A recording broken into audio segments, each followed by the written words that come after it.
too? No. Go to Sphinx. Doing yoga. So in this 8 limb of yoga path, the first 2 are really the way in which they're kind of like almost the equivalent of the 10 commandments in religion, you could say, in Christian religion. And there's 5 of each, 5 yamas and 5 niyamas. So basically, these 8 limbs are yamas, niyamas, asana, pranayama, pratyahara, dharana, dhyana, and samadhi. These are the 8 limbs. So what they all mean, the first 2 is yama and niyama. The yamas are 5 and the niyamas are 5. These are 5 of each, 5 ways in which we live in the world, essentially. They're kind of like our ethics and guidelines. So it just makes common sense, really, as far as choosing an ethical way in which we interact with both the world around us and with ourselves. So the yamas are, so we have to double check, ahimsa, satcha, brahmacharya, asteya, and aparigraha. So ahimsa means essentially like non-violence, to not be violent, which, I mean, they're pretty obvious kind of traits that we'd like to have in our lives, I think, for most people. That we're not violent towards others, we're not violent in the way we act with the world around us, with other people, and even with ourselves, of course. Non-violence. Then there's satcha. Satcha is speaking the truth, so being truthful, so being honest. Then there is brahmacharya, which brahmacharya is one of those ones which has to sometimes be reinterpreted in a sense for the modern world, because it means what does it say here? It means moderation. It means abstaining. It's more about the sexual energy. So for the renunciate is generally renounces sexual activity as well. So there's an abstaining from being sexually active, I guess.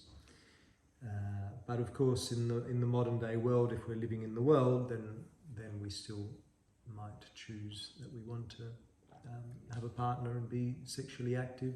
So it's more about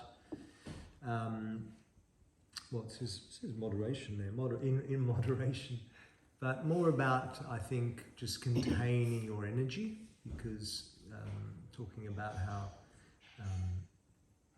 through the sexual act you can, I guess, release a lot of your energy. So just containing that and being mindful of how you use that energy. Then there is asteya, which is non-stealing, again, so not taking anything that doesn't belong to you.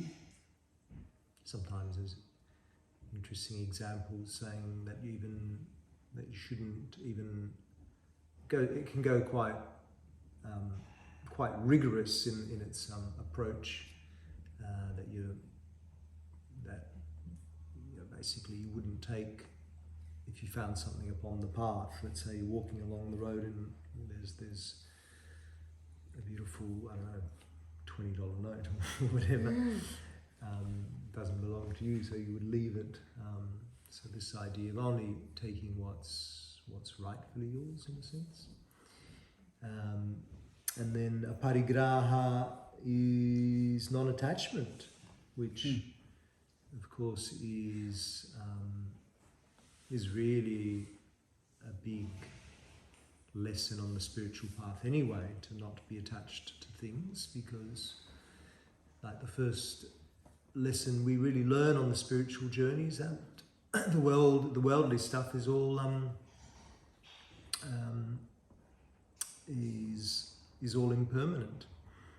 So if we attach to worldly things, worldly possessions, or even people and whatnot, then that's where we often get caught up in our suffering. So so learning to be non-attached to worldly things. So those are the yamas, and then the niyamas are more the observances towards ourselves. So we've got sausha, and sausha means cleanliness. And so that's the obvious one of just keeping our temple clean, our bodies clean, which is meaning the right sort of diet and putting the right things into your body to make sure it's in tip-top shape. But it's also, I mean, you can expand it to even the space around you, the world around you. So in particular, your own living space or working space, keeping that clear. If you have an unclean space or a messy space, then that's going to reflect on your mind as well. So a nice clean and clear space helps you to keep a clean and clear mind as well. Santosha is contentment, which is kind of like one of the main Buddhist traits of just being okay with what is. Like we discussed a little yesterday, we've got these different polarities of living in the world of good and bad and suffering and joy. So just understanding that there's always going to be a swing going one way or another. So if we just can understand that that's just the way that life is, living in the world, then doing our best to be content in whichever situation we're in. Of course, it's challenging. It can be challenging if the situation is particularly challenging, but obviously just doing the best we can in those challenges, in those situations, and being as content as possible. Going back then, of course, to understanding the impermanence of all things, that nothing ever lasts forever or the same. Things always will change at some point. So in a sense makes it a little easier when we got that vision, that long-term vision that eventually this too shall pass. So doing the best we can to be content in each moment. And then the last three, tapas, vajaya, and ishvara pranidhana, these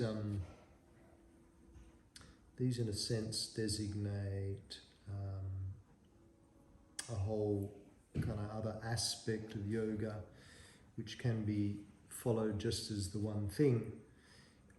Tapas meaning it says here zeal for life, but tapas is essentially like working certain practices, often referred to like as kriya, the kriya part of yoga. So kriya means like certain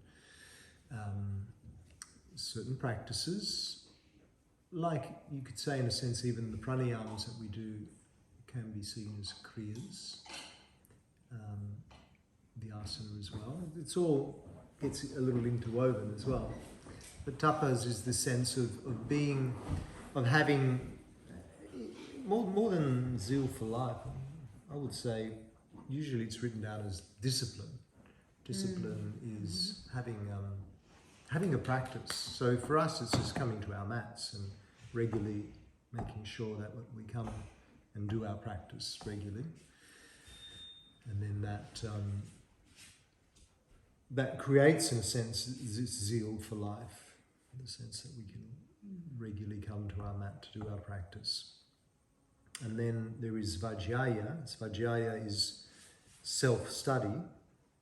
So this is there's a lot of Sanskrit words here, so I'm sorry to have to throw all these into the mix, but translating them as I go. But Svadhyaya is essentially the same as Jnana Yoga. Jnana Yoga is the stream of yoga which really is all about the yoga of the intellectual aspect of yoga, which is the yoga of self-study, so self-inquiry, which is then also very much that path of Vedanta or Advaita Vedanta from the non-dual perspective.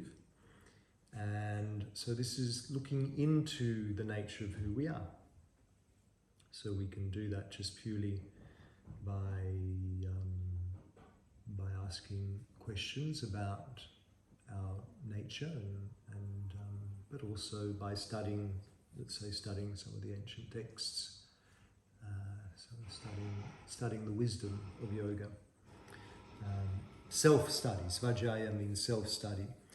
And then finally, Ishvara Pranidhana, it's translated as surrender, Ishvara Pranidhana, surrendering.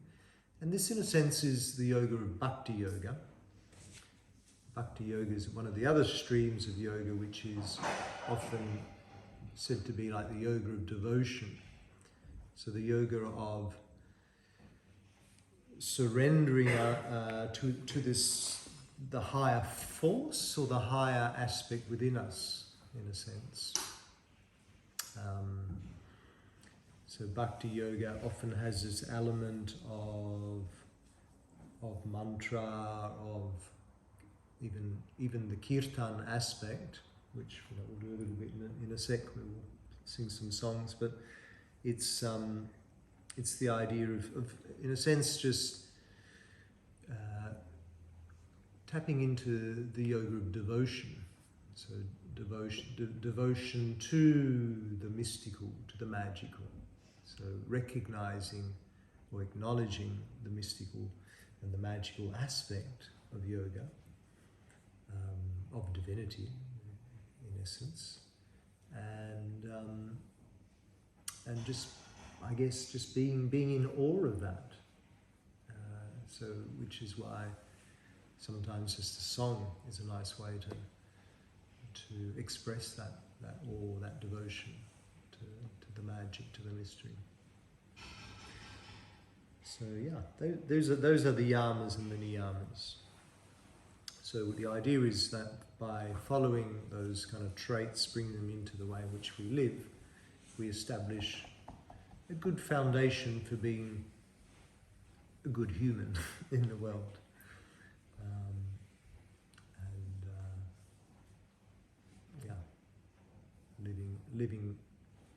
Living a life of purpose and of value, in a sense. Any thoughts or questions about that? Yamas and niyamas. So it's about niyama yoga. So it's this, like, I can,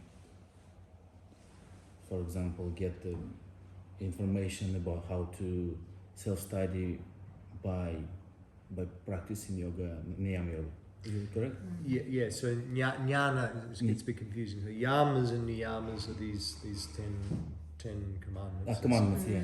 But jnana yoga is from that aspect of svadhyaya, which is the niyama, the fourth niyama, which is the yoga of self-study. Like a self-study, a self-exploration, and how usually, what's the way of doing this, like through? So the way is doing it through, I mean, what we're doing right now is doing it. It's like a listening to a teacher who will talk about it. So going to a satsang like this, or nowadays we're lucky we can just put on a podcast and we can listen to great teachers. But often, I mean, it can be within any stream of yoga in a sense, but Advaita Vedanta is the philosophy, the non-dual philosophy of India, and it's really all about inquiring into the nature of the truth of who we are. And so studying the Advaita Vedantam texts would be a way to do that. So those texts are the Upanishads and the Bhagavad Gita. These are the two main texts, the Brahma Sutras as well. But even the Yoga Sutras, which outlay these 8 limbs, studying the Yoga Sutras is also self-study as well. Any of these ancient texts, any of these main texts that outline what it's all about, in a sense. But it's more like a theoretical way, isn't it? Like a practical way. Then it's you can apply this to individually to yourself, or not, or it's because I guess it's a text in general for everyone, but everyone's so individual. So I guess there is a theoretical part, and then you can take something and practice something that okay, now I understand here and there. Like I mean, it's totally a self-study of yourself. I guess this is another question.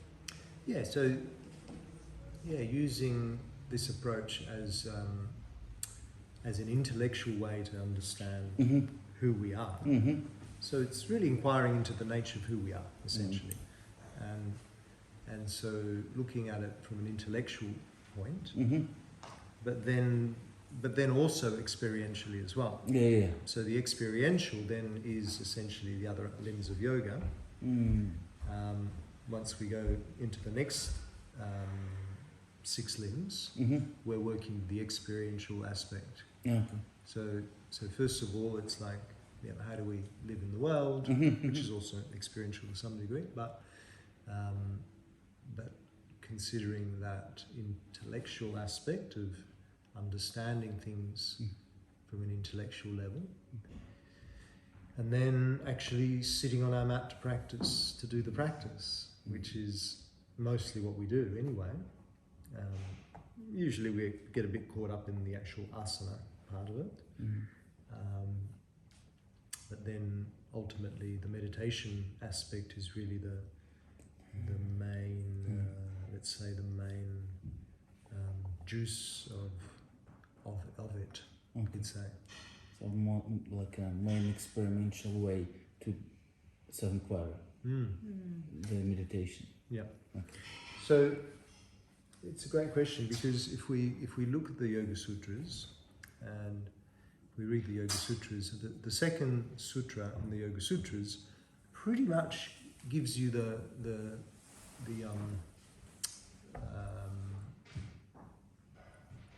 gives you the answer to what it's all about, to what yoga is about. It tells you, it says, Yoga Chitta Vritta Nirodha. Yoga Chitta Vritta Nirodha, which essentially means yoga is the cessation of the fluctuations of the mind. Yoga is the cessation of the fluctuations of the mind. So it's suggesting that we reach the state of yoga. What is the state of yoga? It's a state of union. Yoga means union. What are we uniting? We're uniting our individual self with our higher self, or with our universal self, with the God, if you want to call it God. Some people don't like the word God, but call it the universe, or consciousness, higher consciousness. And so to do so, we need to actually, in a sense, transcend the mind, because the mind keeps us locked in to our individuality. I mean, the mind, from that point of view, is a curse, but it's also, of course, it's our greatest gift, because without our minds we couldn't intellectually be able to grasp it all. And so you need that as well, to some degree. You need that intellectual understanding, but then we also need to transcend that to actually to create that yoga state. which is the union of the little me and the infinite me. You could say. So yoga chitta vritti nirodha. So that's what Patanjali says in the second sutra. So then in the Yoga Sutras he goes into, to be able to transcend the mind, or go to that point where the mind stills, then really we have to understand the mind first. So actually the first whole chapter of the Yoga Sutra is more focused on understanding how our minds work, so understanding the nature of our minds. So it's not just about, it's not kind of, in a sense, it's not the whole just spiritual part of, almost like you could say spiritual bypassing. Oh yeah, I'm just going to bliss out into non-dual awareness and all is well. No, actually, you've got to really understand what you are made of, even in the other aspects of yourself, your physical part, your energetic part, and in particular the mind and how the mind works. So we look. So he analyzes all the various sort of qualities of the mind, the aspects of the mind. So understanding, in a sense, so it's like more like psychology in a sense. It goes really deep into the psychological aspect of our nature, understanding how. Looking very much at the egoic aspect, understanding also our intellectual aspect, our memory aspect of our mind, but in particular understanding the ego, which is called ahamkara in Sanskrit, which is the aspect of the mind that creates the individualization, that creates this idea of me and my life, me as a separate, almost as a separate person to everyone else, to the world around us,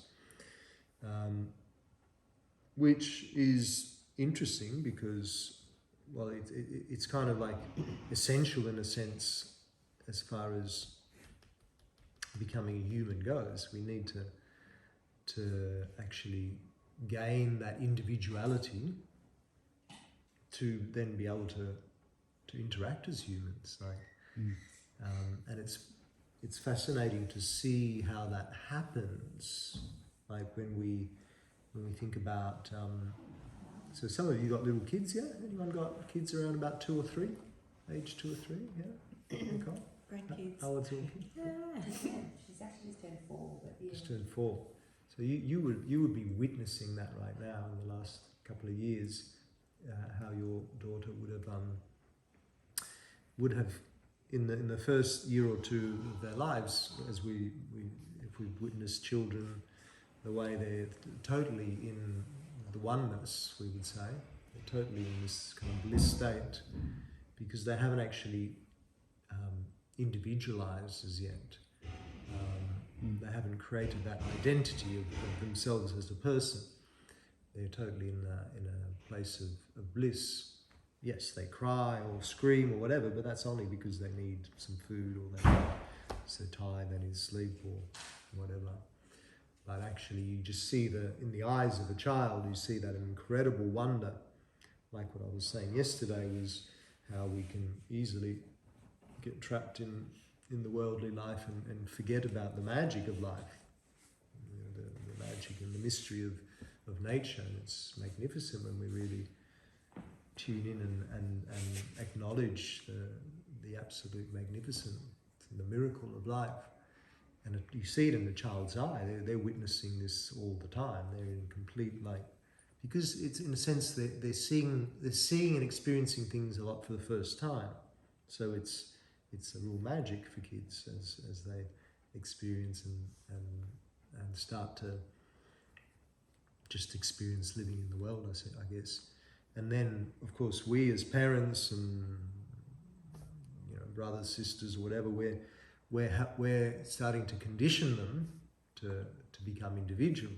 So you give them a name. So Johnny, this is Johnny, it's naughty Johnny, or good Johnny, or, you know, Johnny do this, Johnny don't do that. And so suddenly they gain that individuality of being Johnny.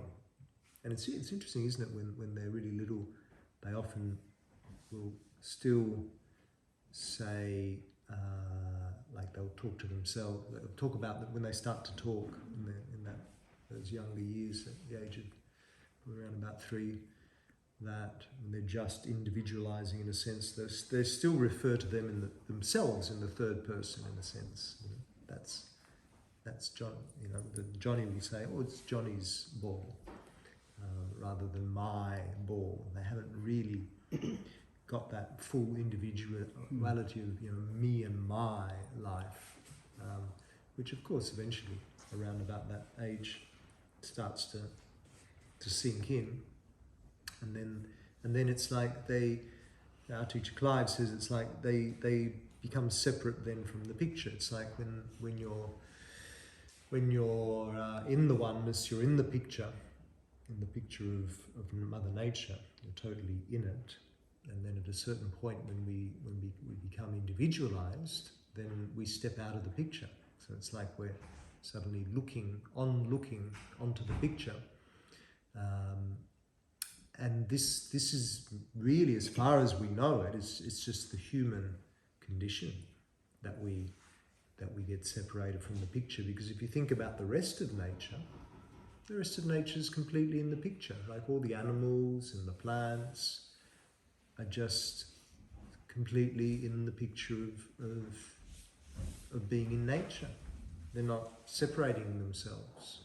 They're just being like a deer is being a deer.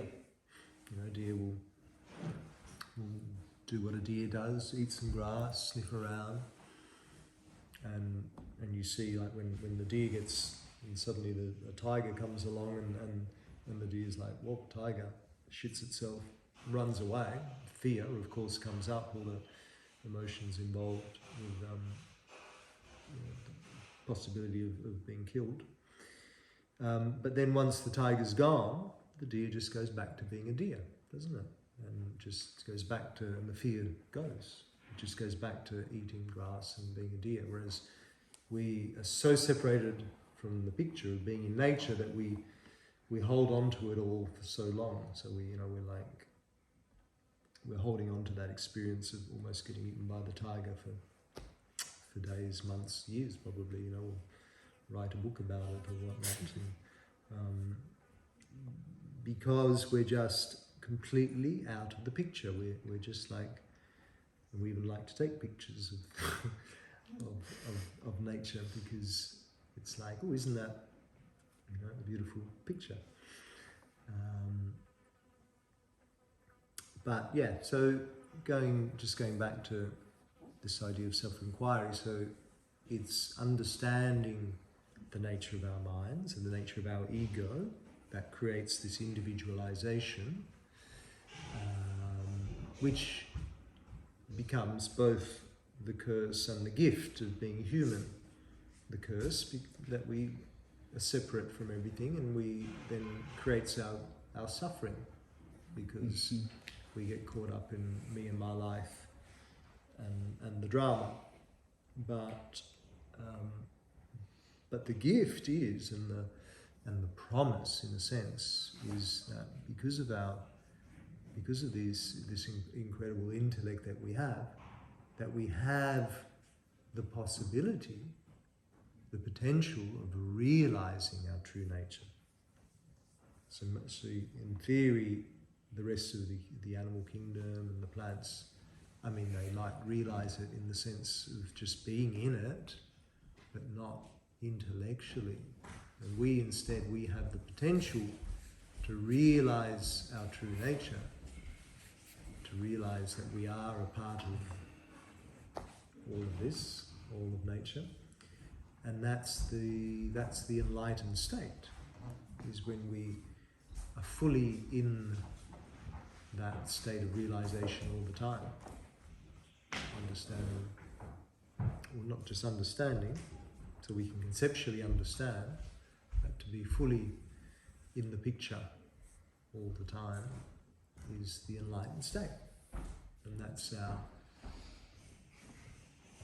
the yogic teachings would say that that's really the purpose of life, actually. I mean, the purpose of life is to just live a life. It's just to be here and live this magnificent life, this gift that we have. But also to realize our true nature and from some of the teachings would say that until we do that, we're just going to keep birthing and rebirthing. We just keep coming back as like the soul is kind of individualized in a sense until it realizes its true nature, and then the cycle of birth and rebirth stops. Now, not that we have to really focus on that too much, because it's also hearsay. Like, nobody really knows that we're born and we're reborn, that we reincarnate. Supposedly we do, but we all might have some people have an idea that we've had past lives or whatever, but it is hearsay, and so it's not something to necessarily get too caught up in. It can be interesting to consider, but I think it's definitely worth striving for the idea of realizing our true nature of who we are. So we start by exploring and understanding the various layers of our being: our physical self, our energetic self, so the pranic self, the energy,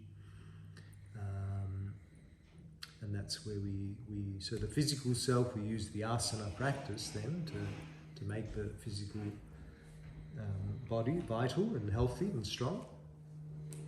And like I said, so we can then sit in meditation comfortably, because when we're struggling to sit in meditation, then we're struggling to work on those later limbs of yoga. So the third limb of yoga is asana, to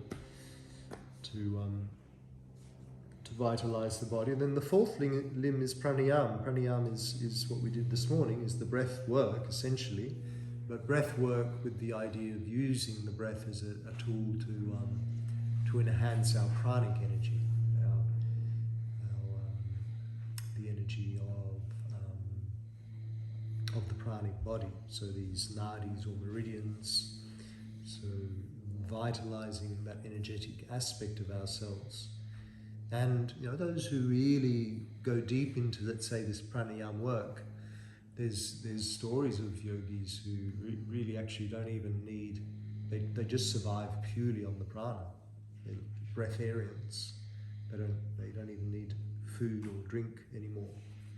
So it's a rare one, but not with that we need to strive for that.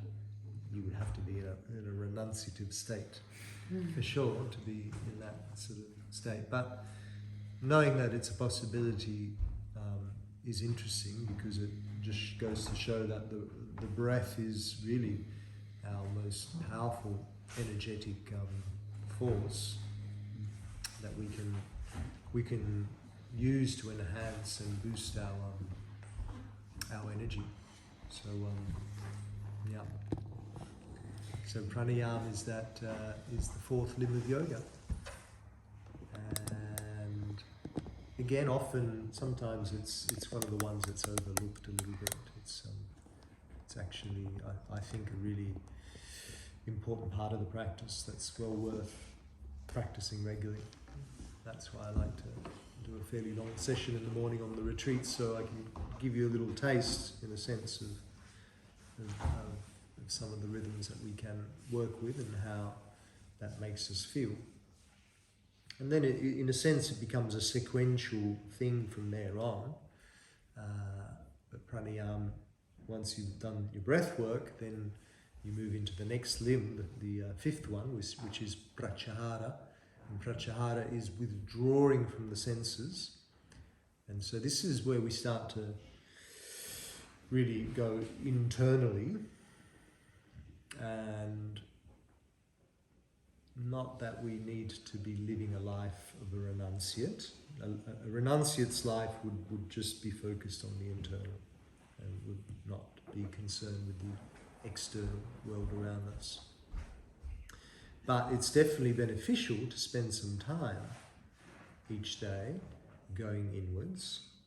If you think about, well, your whole day, your whole life is pretty much focused outwards through our senses, and living in the world is a wonderful thing to do. It's part of the reason why we're here, is to actually live a life of joy and purpose and fulfillment. And so we connect with the world around us through our senses, and it's I'm not saying that we need to cut off those experiences. The senses are magnificent. It's what allows us to connect to the magnificence and the mystery of nature, the beauty of the world around us and other people and interacting with others and all the rest.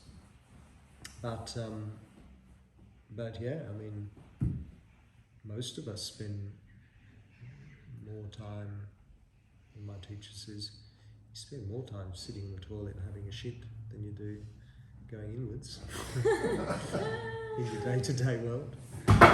So, why don't you just take a bit of time where you just pratyahara, withdraw from the senses. So let the external focus shift inwards. And ultimately, this idea of going beyond the mind, yoga chitta vritti nirodha, it's a place of pratyahara. You need to shift the focus of the mind, in a sense. So the mind is from this yogic perspective seen as a lens. So we have within us an aspect of that inner light of awareness. The inner light of awareness is like almost this kind of personalized fragment of the oneness of the universal consciousness, and it's one and the same within all of us. And what we're wanting to really do is to recognize that inner light of awareness, because that really is our true nature. And so the mind can then, if we see the mind like as a lens, and normally this lens is focused outwards through the five senses, experiencing the world around us. So in a sense, we're wanting to through pratyahara, is we want to shift the lens to look inwards, and actually, so we're because it's pretty tricky to actually get beyond the mind, to quieten the mind, as I'm sure we all experience. But the idea is to reflect our inner light of awareness, and so using the mind in a sense to then notice that. So the mind becomes aware of our internal nature, which is the nature of consciousness, which is the universal and infinite aspect of who we are. Because the mind and the body and all of that is the impermanent part of who we are. We all know it. There's nothing, there's nothing that can be guaranteed any more than the fact that your body is going to die and your mind will die as well. But that inner light of awareness doesn't die. So that's the promise again of yoga,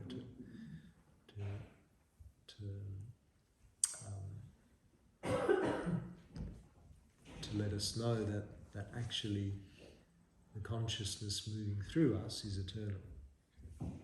Is that like our soul then? Yeah, so the soul in a sense becomes like the individualized aspect of that inner light of awareness. And until we reach this full kind of liberation or freedom through self-realization, then then it kind of, in a sense, it gets trapped as an individual aspect, in a sense. And this is the idea of the soul that has a birth and a rebirth. It comes back, and it doesn't fully merge, you could say, with the oneness. It's always a part of it anyway. It gets a little bit tricky. I'm trying to understand it all, really. But ultimately, it's recognizing through the soul it's like, a portal within a portal kind of thing. The mind sees the soul, which is the portal to the infinite, to the eternal aspect of consciousness, divinity, God, Brahman, whatever you want to call it. So the yogis that have passed and you see their photos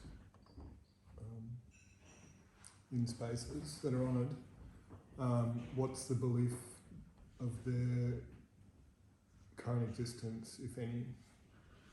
They've, in theory, they've just merged back with the infinite. And because they've realised that that's their true nature. That's who they are. Is there any belief that the work that they have done contributes ongoing in some way, or contributes to the infinite, makes it easier for other people, or is... Of course, yeah. I mean, they become examples to follow. They become teachers that we can follow by example.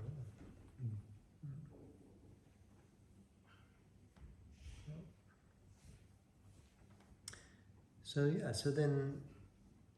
we withdraw from the senses on that fifth limb of yoga, and then sixth limb is dharana, and this is where we start the process of meditation in a sense.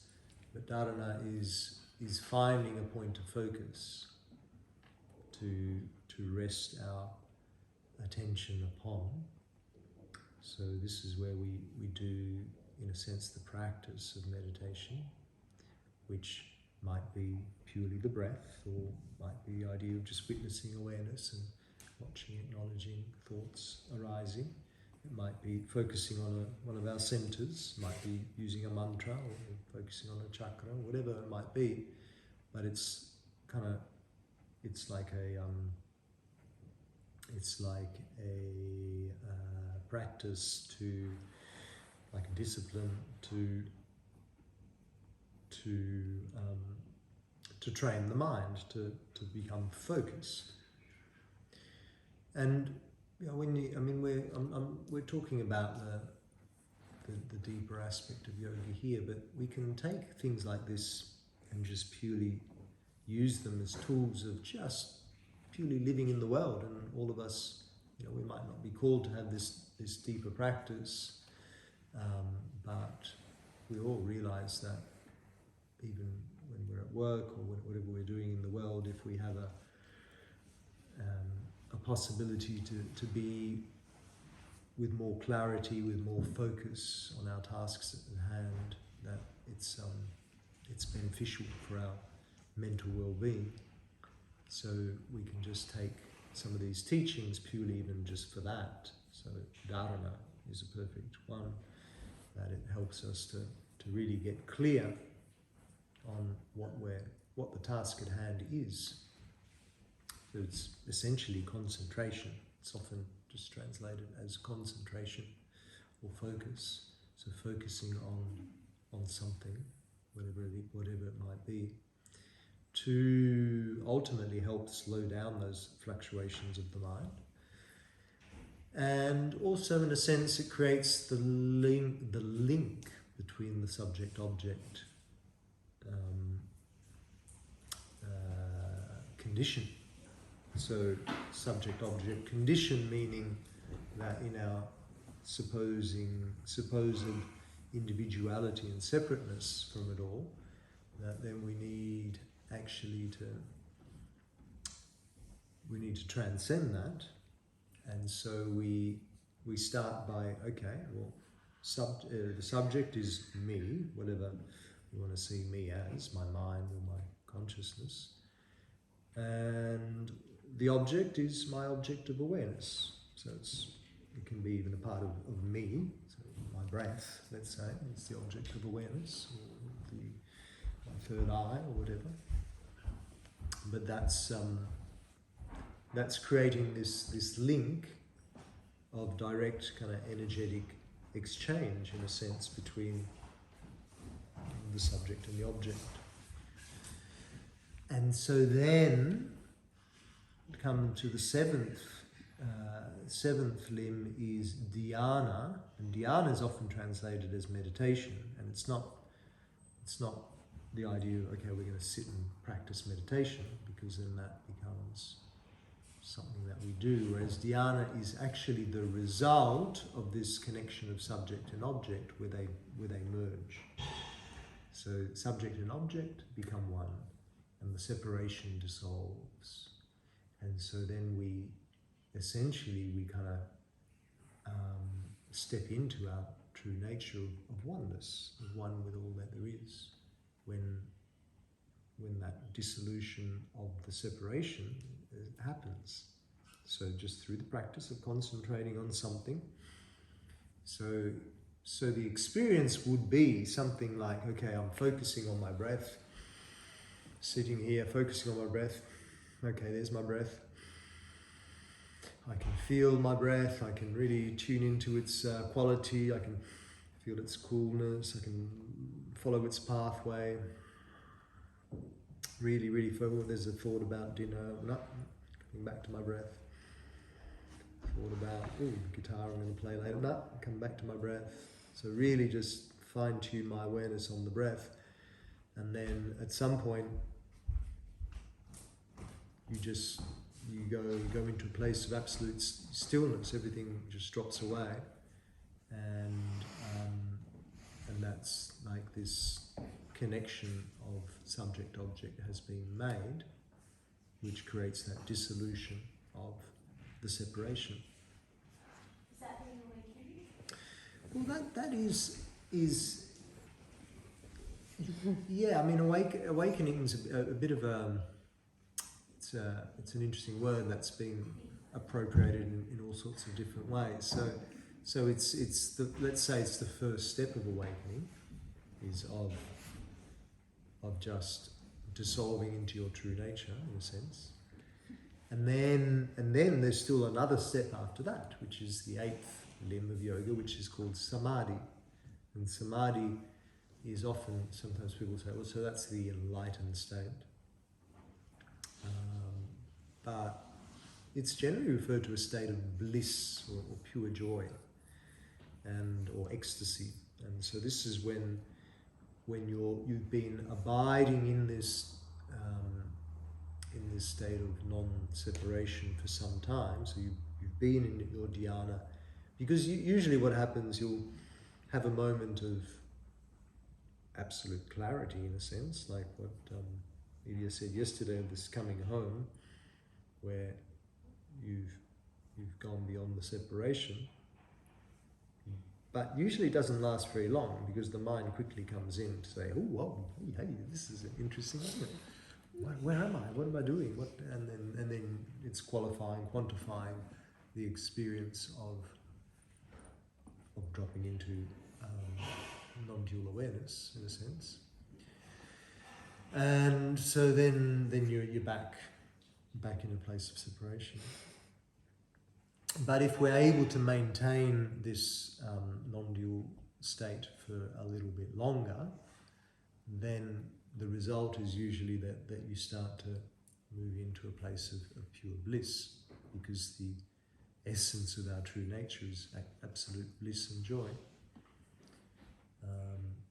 And so then that becomes the samadhi state, when you're really abiding in this bliss, this joy. And how blissful could it be to live in that non-dual state if we live in such a world of duality? Like, the world is not made for us to, the world as we it's like a, made for us to be living in this non-dual, as blissful as it sounds. I wonder how blissful. Well, I think it's a case of being able to sort of move in and out of these. I think it's like a coming back to the state when you were a child, when before the separation, before individualization, because they're living in a total way not separated. They're on the picture, so they're in a state of bliss all the time. Yeah. They don't think about the time, and then you see a child and you have a child, learn from it. But there's also you don't have the momentum of like the suffering, or you don't have the momentum of it. Everything's just happening in a moment in time. So you don't have the momentum of the struggles, or in the moment it might just be a moment of Once you're fully self-realized, yeah. Like we can have these tastes of freedom, because that's ultimately freedom. Freedom is freedom from the mind. Like we always saying we want freedom, but what sort of freedom do you really want? You really want freedom from your mind. That's the ultimate freedom. And it's not to say we're killing the mind or anything. We're getting rid of the mind. The mind is still, it becomes our ally in this sense. It becomes we polish the ego, so it becomes our ally, so we can just move through life with ease and grace, still with ups and downs, because shit will still happen. But that, like Cody says, that momentum of me and my life will dissolve in the freedom, in the free state, in the free when we revert back to our childhood, childhood place. Someone else mentioned nurturing their inner child. In a sense, that's really, someone mentioned that yesterday, which is really ultimately what we're doing is to move back to our childlike nature, which is that nature of freedom. And so then even within that idea of samadhi, it's not guaranteed that you've awakened permanently, in the sense, to that self-realized state. It sometimes can take some time to then fully be in that self-realized state.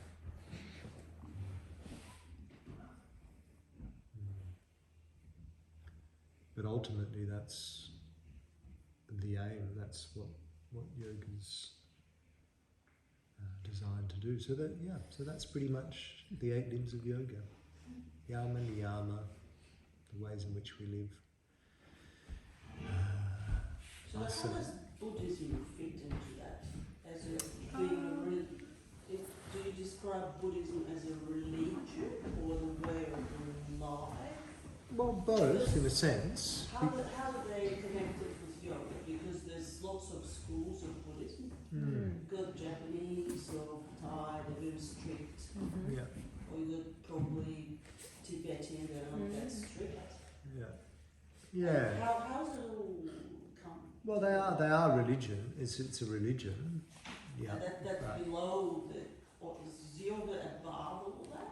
Well, it's not really above or below. It's just different mind maps, different sort of frameworks of how to. Because you can be non-religious Yeah. at all, so Yeah, you don't have to be religious, and yoga's not in that sense a religion, even though there is a sense of that the religion of India that arose in a sense out of yoga, Hinduism became a religion, but it's not that we have to be religious to practice yoga. And you could be, but you can be also. You can be any religion and still practice yoga. The idea is that yoga is just a way of life. It's a way of Yeah, I teach it's just a process.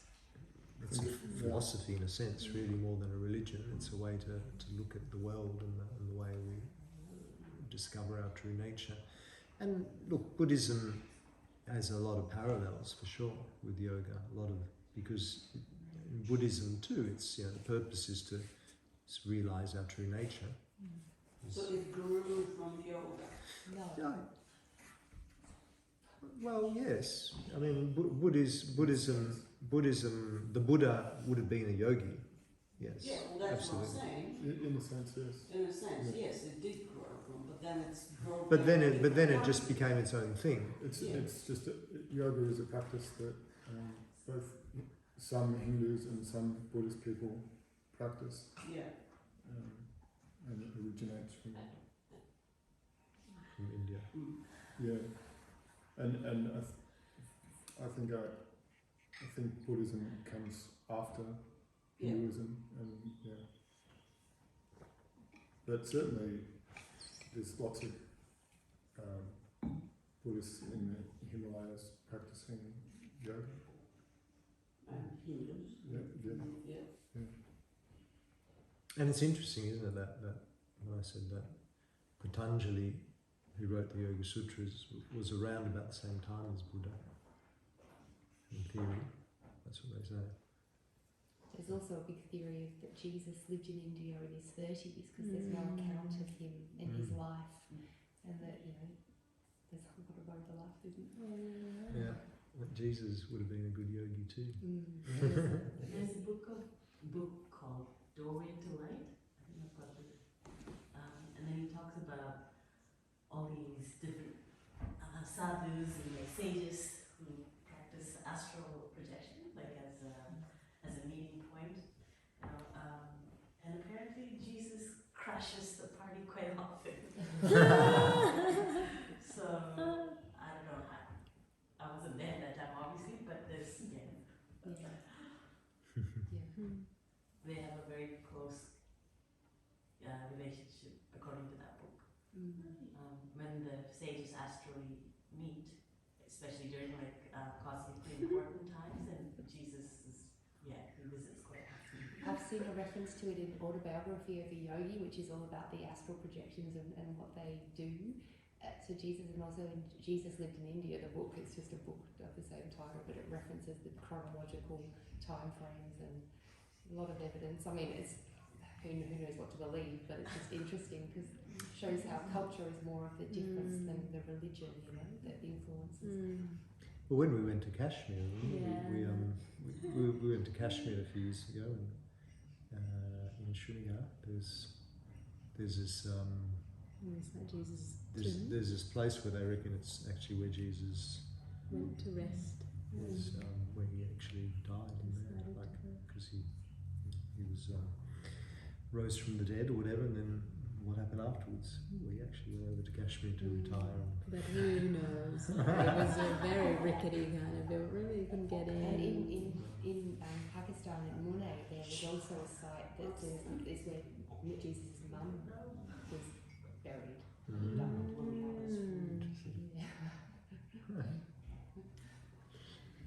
Just really mindful of the time, just to keep you on check. Yeah, a little time to sing a song then. Is it 5:30 dinner or 5? 5:30. Okay. So, last question. Final question. 8 limbs. So it's like 8 steps to get into. So we need to go one by one after another. Well, no, good question. Yes and no. You can do simultaneously, I guess. Yeah, exactly. But you can get to the last one before you complete the previous one. You kind of got to master the other ones generally to be So able it's like the to 8th one is like or 7th, I guess 7th one when you connect and you know how to do it if you concentrate. Yeah, in a sense. I mean, spontaneous samadhis can happen anyway. To anyone. Doesn't have to Same be as yogi. spontaneous self-realization can happen. What's that? So even as we know, like for example, Eckhart Tolle, Eckhart Tolle, who's a self-realized person, he had no training or he didn't work on the 8 limbs, and he just kind of woke up one day enlightened. Yeah. So- which the book is saying is like, I realized I was so stressed and scared, and then one day when I was 29 or something. That's it. You had huh? a shift in consciousness. So I mean, often a traumatic experience can shift you into your awakened state in a sense. So, but saying that, you know, you don't just wait around hoping for Yeah. that spontaneous thing. So good to follow the pathway to give you the you know, that there is a formula that tried and tested. Interesting to practice the theory and see if it works for you or whatever you learn from it. And then, you know, everyone has their own truth. I mean, you need to find your own truth, otherwise, yeah, you can't follow anything, whatever. You need to find it inside. And this will be the truth and the only one for you. And Absolutely. you can try and practice many, many things, and then at the end you will find your own, I guess, and this is going to be your way to bliss state, probably. I don't know, not sure. Absolutely, yeah. Cass? When you were talking about pratyahara, I was thinking that it was the practice of meditation because withdrawing from senses, and then you said that next one was more about that with the meditation, focusing on one point. So I wonder what it looks like to withdraw from the senses with pratyahara. What is that? Well, in a sense, it's a good question, and in a sense, they kind of go hand in hand. Like your dharana becomes your pratyahara.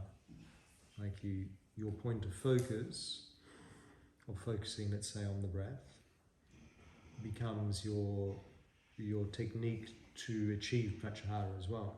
So it's almost like, you know, skipping to 6 to get 5. In the sense that the senses are still there, and you might hear a noise, or you might, you know, smell a smell, or whatever. But you're not focusing on that. You're not getting involved. Your focus is now on your breath, or on your third eye, and that's where I'm resting my attention. So while the senses are still there, I mean, which is why often it's recommended to sit in a quiet place, to sit in a place which is less distractive. But sometimes it can be a good challenge to do your meditation on a building site, where, you know, you really got to work hard at overcoming those distractions of the senses. But Strengthening that focus point. So to open the portal, you need to quiet the mind. So to focus and practice this meditation, that your mind will not be distracted by any thoughts, whatever they are. Or you come in the clothes or something, so you will not be concentrated, you will fully present in the breath. And then portal start opening, and you can infinite. yeah, in a and sense. connect with infinity. Yeah. Even while the march flies around. In February. Until the pain becomes overbearing. Yeah. Interesting. Worth trying. So, It's worth trying. worth trying. Yeah. Yeah, I think so. I think it's worthwhile. It's a worthwhile pursuit. Pursuit. Nikki, we should do meditation in the morning before breakfast or after breakfast. After, Before breakfast or after breakfast? Before breakfast. before I think is better, Why? because less distraction. When you've got food in your stomach, Yeah. it becomes another distraction, you know, that you're having to digest it. So on an empty stomach, it's you're less distracted. Yeah, you don't have to. I mean, you can if you really like. Oh, geez, I need to eat, or I'm not going to be able to sit down. Don't do it when you're hungry. Yeah. Because that's It's challenging. override that. Yeah. If that's a real challenge, then eat something first. But for pranayama, yes, pranayama, particularly if we're doing things like what we did this morning, like the bandhas, You know, this is going to work with the stomach. You want to have an empty stomach for that, or any kind of kapalabhati. You don't want to have anything in the belly. So if you're using pranayama as one of your steps, then you want to do it on an empty stomach. But no, you could eat and practice meditation. But, yeah. Okay. So samadhi, can it be also referred as like the death of Maya? Yeah, I mean, the ultimate samadhi would be, in a sense. You could say that. Yeah, that you've transcended Maya. Maya means the illusion. You know, Maya it's often referred in Advaita Vedanta as the illusory world, the world of illusion, meaning that which is not real, meaning that which is not permanent. So all of this, you, me, everyone, nature, is impermanent. So it's Maya. It's an illusion from the point of view of this higher truth. Of course, you know, we are very caught up in this illusion and identify with it as being real. This is me, I'm real. This body, this mind. Don't call me an illusion. But it's all relative. It's only illusory in the sense that it's not permanent. So it's not. It is real in the sense that it's happening. We can witness it happening. We can witness nature happening. But it's not. It hasn't got that permanent aspect of the infinite consciousness. So in samadhi you would transcend. You could say it's the death of Maya, if you like, because you're transcending the impermanent world, the impermanent reality.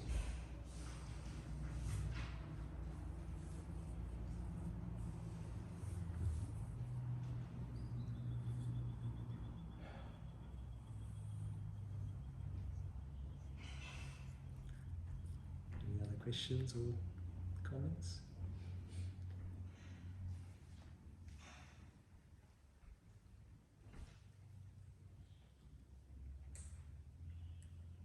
Yeah, good question. Might be a stupid question, but It's never a stupid question.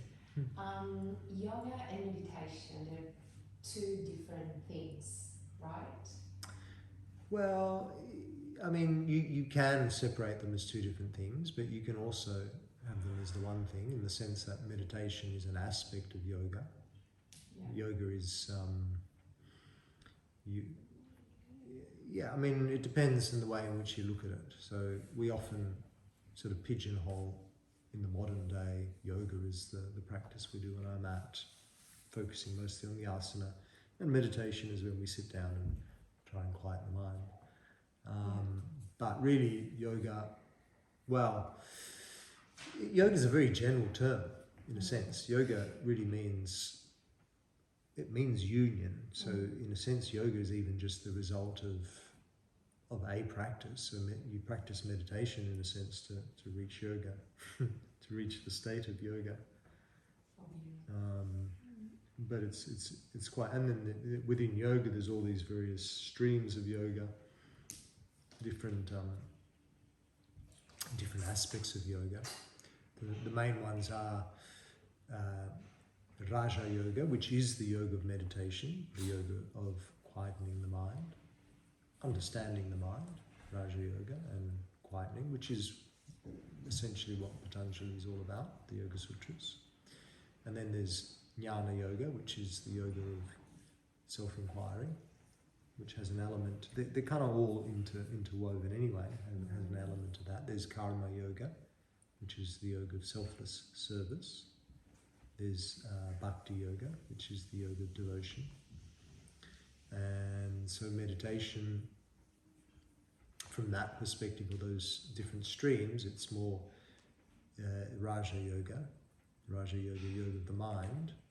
So when you're focusing on the mind, that's when you're working with meditation.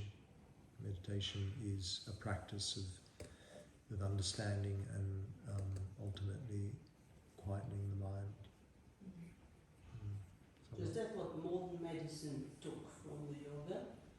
And now recommending, oh, you should do meditation, you know, take a couple of pills of this, herbal teas and vitamins, and do meditation. So they don't really, so it's very generic. Yeah. Yeah. Yeah. They haven't gone Whereas deep in it. meditation is much more complex. Like, from what I think, it's not just sit and, it goes deeper, like if you practice yoga. So quieten the mind, concentrate on breath. This is the only way to meditate, isn't it? It's not the only way, but it's one way. It's finding a point of focus, so it's using that dharana aspect. And we often just say the breath because that's a common way of approaching it. Someone told me that when you start breathing consciously and especially hold the breath, body or mind, because of survival instincts, forget about everything, and it's why I'm breathing, and that's why I draw attention to it's easier to quieten the mind because this is kind of someone told me that. Well, definitely with pranayama, when you're working different pranayama techniques, and you start to work with these breath retentions, they can kind of mirror the idea of the thoughts in a sense. So the in breath and the out breath is essentially the activity happening, and the pause is where there's no activity, and so there is a pause. There's a gap between the gap in the breath. That can often be sort of translated as the gap in the mind as well. So sometimes that can happen with the breath retentions. The mind tends to quieten down. The more the gaps, the easier to quieten the mind or something. Or the way to quieten another way. It's another way, but that is essentially the practice of pranayama. Like with pranayama, you ultimately like to work towards that, but it's not something that I say, let's all sit down, first time doing pranayama and hold the breath for 5 minutes. Everyone's going to get very stressed out doing that. 5